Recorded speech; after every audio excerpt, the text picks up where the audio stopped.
Hi, welcome to hash నేను మీ మనోజ్. రాజకీయాలలో ఈ రాజకీయం వేరయ్యా. ఎక్కడైనా విమర్శలు ప్రతి విమర్శలు ఉంటాయి. మరీ ఇంత దిగజారుడుతనమా, ఇది కరెక్ట్ కాదు, నాడు ఒప్పుకున్నారు నేడు తప్పుకుంటున్నారు. సోషల్ మీడియా వేదికగా ఇష్టారీతిన ఆ పార్టీ సాగిస్తున్న గ్లోబల్ ప్రచారానికి నెటిజన్స్ చురకలంటిస్తున్నారు. మీకు సమ్మతంగా ఉంటే ఒకలా, లేకుంటే మరొక తీరు ప్రచారాలా, ఇప్పటికైనా మారండి అంటూ నెటిజన్స్ ఆ పార్టీకి దిశానిర్దేశం చేస్తున్నారు. ఇంతలా నెటిజన్స్ చేత విమర్శలు అందుకుంటున్న పార్టీ ఏదో కాదు, బీఆర్ఎస్ పార్టీని. తెలంగాణ కాంగ్రెస్ ప్రభుత్వం ఏడాది పాలన పూర్తి చేసిన సందర్భంగా విజయోత్సవాలు ఘనంగా జరుగుతున్నాయి. ఈ సందర్భంగా తెలంగాణ తల్లి విగ్రహాన్ని సచివాలయంలో ఏర్పాటు చేస్తున్నారు. సో ఇటీవల తెలంగాణ తల్లి విగ్రహం నమూనాను ప్రభుత్వం విడుదల చేసింది. అలా తెలంగాణ తల్లి విగ్రహ నమూనా బయటకు వచ్చిందో లేదో బీఆర్ఎస్ గ్లోబల్ ప్రచారానికి తెరతీసిందన్న విమర్శలు కూడా గట్టిగా ఉన్నాయి. సో ఆల్రెడీ వాళ్ళు ఫేక్ ప్రచారాలు కూడా చేస్తున్నారు. గతంలో బీఆర్ఎస్ హయాంలో తెలంగాణ తల్లి చిత్రాన్ని విడుదల చేశారు. ఎక్కడా కూడా తల్లి విగ్రహాన్ని మాత్రం ఏర్పాటు చేయలేదు. కేవలం చిత్రాన్ని మాత్రం విడుదల చేశారు. 10 ఏళ్ళు అధికారంలో ఉన్నారు కానీ విగ్రహం ఏర్పాటు ఊసేలేదు.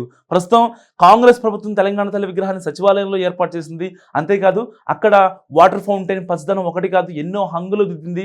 సో ఈ నెల 9న అంటే ఇవాళ విగ్రహావిష్కరణ కార్యక్రమం అంగరంగ వైభవంగా నిర్వహిస్తున్నారు. సో ఈ తరుణంలో సోషల్ మీడియా వేదికగా తెలంగాణ కాంగ్రెస్ తల్లి అంటూ సీఎం రేవంత్ రెడ్డి కుటుంబ సభ్యుల ఫోటోల నుంచి మరి దిగజారు రాజకీయాలు తలపించేలా ట్రోలింగ్ సాగుతుంది ఇప్పుడు. సో ఇక్కడే పలువురు నెటిజన్స్ బీఆర్ఎస్ సోషల్ మీడియాకు ధీటుగా ప్రశ్నలు సంధిస్తున్నారు.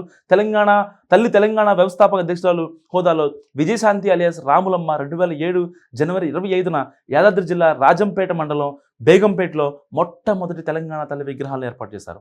ఈ తల్లి విగ్రహానికి కిరీటం లేదు, నగలు లేవు. తెలంగాణ తల్లి అంటేనే శాంతి స్వరూపిణి అనే రీతిలో నాడు ఏర్పాటు చేశారు. నాడు బీఆర్ఎస్ ఒక్క మాట ఎదురు చెప్పిన దాఖలాలు కూడా లేవని చెప్పొచ్చు.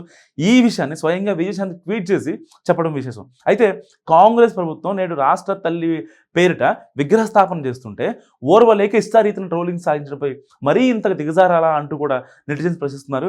నాడు విజయశాంతి ఏర్పాటు చేసిన విగ్రహం కూడా ఎటువంటి ఆడంబరాలు, నగలు, కిరీటం లేకుండా ఉన్న విషయాన్ని గమనించాలని ప్రజలు కోరుతున్నారు. కాంగ్రెస్ ప్రభుత్వం విడుదల చేసిన తెలంగాణ తల్లి నమూనా కూడా కాస్త అదే స్థాయిలో ఉన్న ఆశీర్వదించే రీతిలో చేయి ఏర్పాటు చేస్తే హస్తం పార్టీ గుర్తుగా ప్రచారం చేయడం శోచనీయం.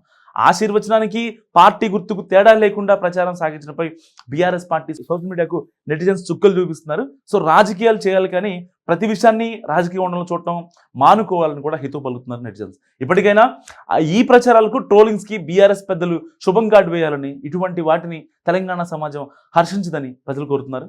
సో బీఆర్ఎస్ చేస్తున్న చీప్ పాలిటిక్స్పై మీరే అనుకుంటున్నారో నా కామెంట్ రూపంలో తెలియజేయండి. చూస్తున్నాండి హ్యాష్ ట్యాగ్ యూ.